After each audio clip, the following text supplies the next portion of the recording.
கடந்த 2022ஆம் ஆண்டு ஏற்படுத்தப்பட்ட ஒப்பந்த கூலியில் இருந்து குறைக்கப்பட்ட கூலியை முழுமையாக வழங்க வேண்டும், ஆண்டுக்கு 6% மின்கட்டண உயர்வை ரத்து செய்ய வேண்டும் என்பன உள்ளிட்ட கோரிக்கைகளை வலியுறுத்தி திருப்பூர் கோவை விசைத்தறி உரிமையாளர்கள் போராட்டத்தில் ஈடுபட்டனர். இந்த போராட்டத்தின் காரணமாக 2 லட்சத்திற்கும் மேற்பட்ட விசைத்தறிகள் இயங்காது எனவும் நேரடியாகவும் மறைமுகமாகவும் சுமார் 6 லட்சம் தொழிலாளர்கள் பாதிப்படைவார்கள் எனவும் கூறப்படுகிறது.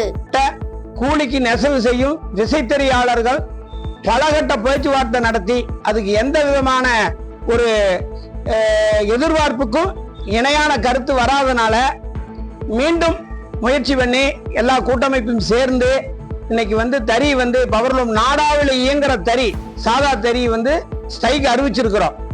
இப்ப ஒரு சில டெக்ஸ்டைல்ஸ்காரர்கள் மறைமுகமா நாங்க கொஞ்சம் கூலி சேர்த்து கொடுத்துருக்கோங்கிற மாதிரி இந்த ஸ்ட்ரைக் உடைக்கிறதுக்கு உண்டான முயற்சி எடுக்கிறாங்க. அந்த கருத்தை நாங்க வன்மையா கண்டிக்கிறோம்.